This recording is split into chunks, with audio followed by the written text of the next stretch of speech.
So this week, the Times Colonist reported that Victoria's home building sector is experiencing a massive slowdown. Developers have more standing inventory than they've had in over 15 years, and the developers are getting calls from trades every day looking for work, something that really hasn't happened in recent memory.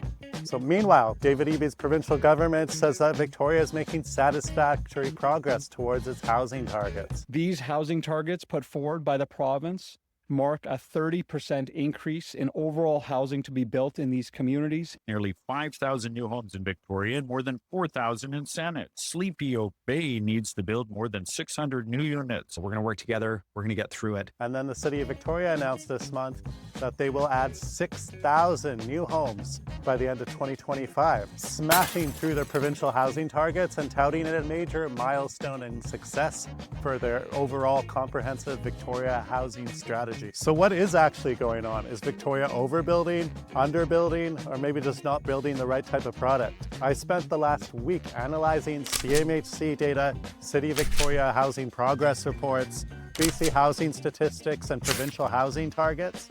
And what I found is a major disconnect between what politicians say, what gets approved, and what actually gets built. So if you're trying to buy, sell, or invest in Greater Victoria, this affects you. So let me show you the data that nobody's talking about. I know many of you are frustrated. You hear about all this new construction, yet housing still seems impossible to afford. You see cranes everywhere, but when you look for a family home, there's nothing in your price range. Some of you may be renters wondering when it will be your time to buy and get on the housing ladder.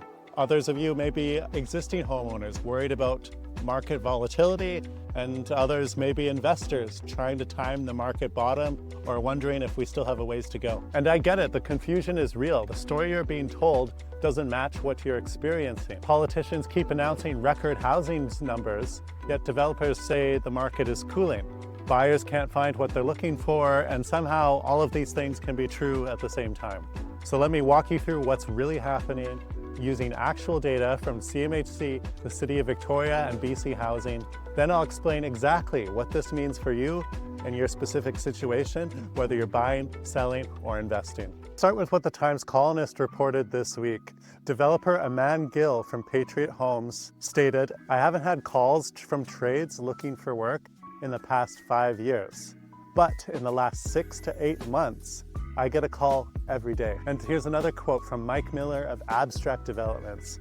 "I've got more standing inventory now than I've had ever in my entire career by a landslide." These are veteran developers that have been through multiple market cycles, and they're all saying the same thing, that the market is cooling, trades are looking for work, and inventory isn't moving like it used to. But here's where it gets interesting. CMHC housing starts data for Greater Victoria is actually up 31% year over year. We started 3,547 housing units in the first 8 months of 2025, compared to 2,706 in the same period last year. So how can developers say it's been the slowest housing market in 15 years while housing starts are up 31%? And this is because they're building apartments, specifically rental apartments, and those aren't absorbing like they used to. Meanwhile, the townhomes and single-family homes that buyers actually want, almost none of them are being built. So here's the breakdown of what's being built across Greater Victoria. Total starts year to date, 3,547 units. Of those, apartments, 2,935 units. That's 83% of the market. Townhomes, 350 units, 10% of the market. Single-family homes, 190 units. That's only 5%. And semi-detached, 72 units, 2%. So developers are feeling slow because the product that they're building, rental apartments, is absorbing very slow. Rental vacancy rates are rising. They went from 1% to about 2.5%, so they have standing inventory.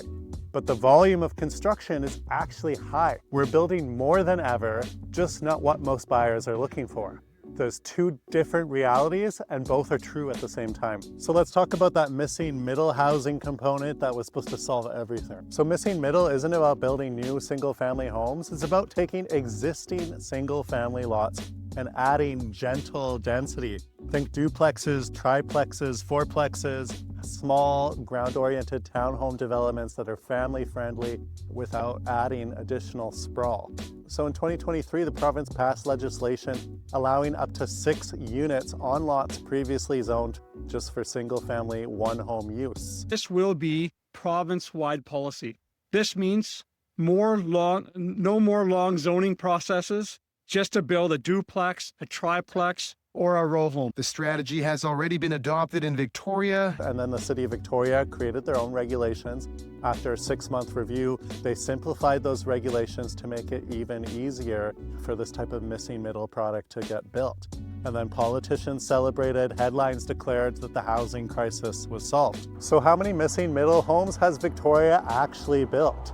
Well, CMHC data for the City of Victoria proper, year-to-date 2025, duplexes, 0. Townhomes, just 16, yet apartments, 899. So that's 56 apartments for every single townhouse and 0 duplexes. So going back to the Times Colonist report this week, the developer of White Wolf Homes explains why. The engineering is taking a long time. Building 4plexes requires hundreds of thousands of dollars to upgrade infrastructure.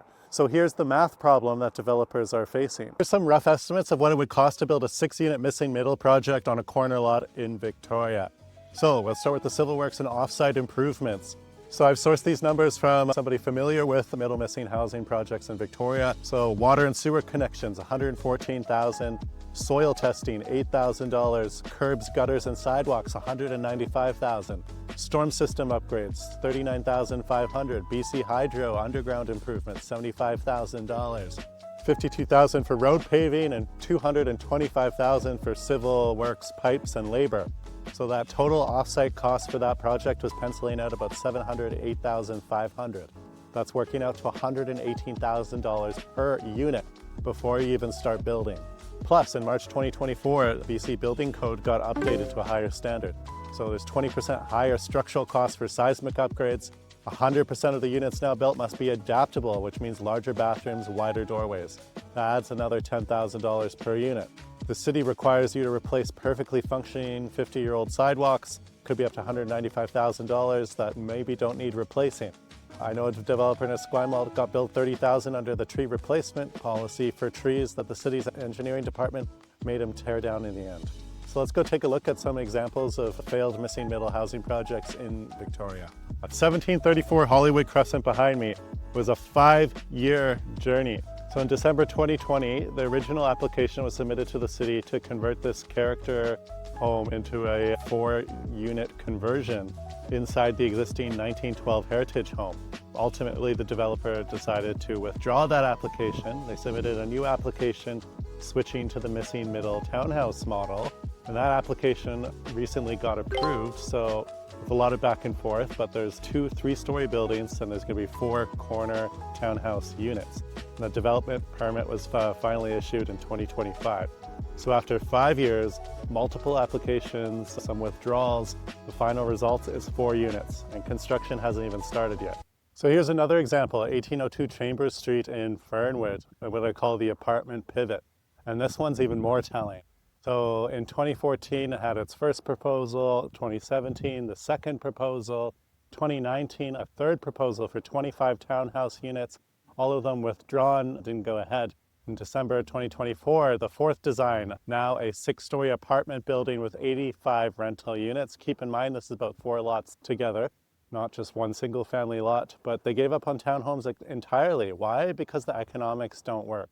The latest proposal, 85 rental units, not ownership, 47 parking spaces underground, requires some blasting. It's going to be mostly 1-bedroom units, about half of them, and only 5 of them will be 3-bedroom family-oriented unit, which barely meets the city's 5% requirement. The timeline of an estimate from the developer, from my latest information, was 1 year from rezoning and permits, then 2 years to build. So we're looking at 2028 for completion. So that's a 14-year journey from its first proposal to occupancy. I'm starting to see a pattern here. If you look at 1734 Hollywood in Fairfield, it took 5 years, multiple attempts and redesigns, 1802 Chambers here in Fernwood, 10 years, 4 different designs abandoned, now switched to an 85-unit apartment building. So this is why the CMHC data shows that there's 899 apartment starts versus 16 townhouse starts. Developers are choosing apartments because they hate missing middle. And they're choosing apartments because you're going to spread that $700,000 plus in offsite servicing costs across multiple units instead of, say, 4 or 6. Banks will more than happy finance 85-unit rental buildings. They're a little bit more hesitant on 4-unit townhomes. The timeline is the same whether you do 4 units or 85. So when the missing middle finally comes to market, at $700,000 to $900,000 plus GST. It's going to be wood frame construction, often no parking, no elevator, maybe 800 to 900 square feet. So for the same price, you can get a concrete condo with parking, elevator, amenities in Vic West and quality buildings. So my final point here is the province promises missing middle to solve the housing crisis. The city created all these regulations and then reality came. Over $700,000 for servicing costs. 5 years in approvals, multiple withdrawals, redesign projects either deliver 4 units after half a decade or abandon the concept entirely and build apartments. So look at 1734 Hollywood, 4 units after 5 years. 1802 Chambers gave up on townhouses, building 85 apartments instead.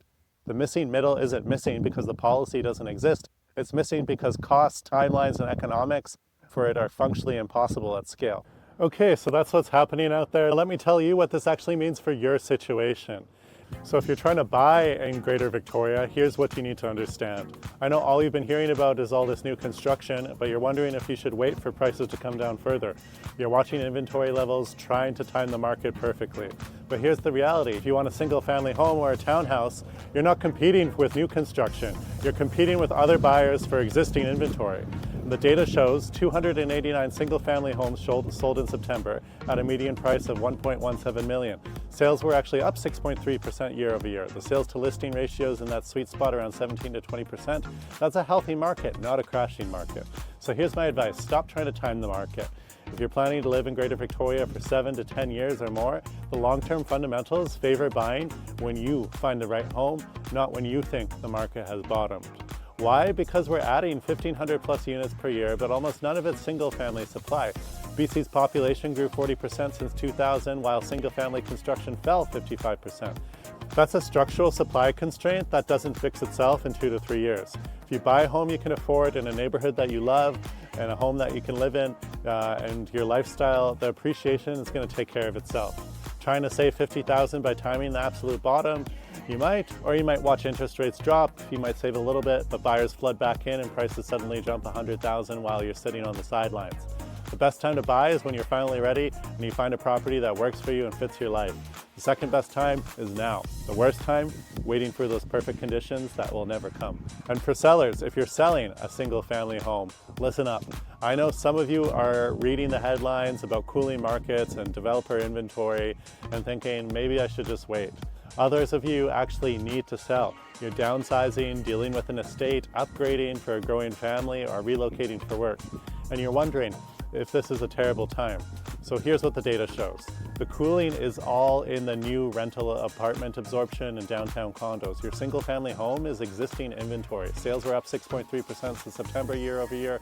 Median price just shy of 1.2 million. Stable, it's not collapsing. The reality is the market is balanced right now. It's not favoring buyers, not favoring sellers, which means if you need to sell or want to sell, this is actually a smart time to act. Here's my advice depending on your situation. So if you're a downsizer, empty nesters in a large home you don't need anymore, waiting doesn't really benefit you. The longer you wait, the older you get, the harder the move becomes. You sell now, you downsize into something more manageable, improve your quality of life, that bank equity difference goes right into your pocket. And some of those new condo apartments that might actually suit your lifestyle, and it's a great time to be a buyer in the condo market.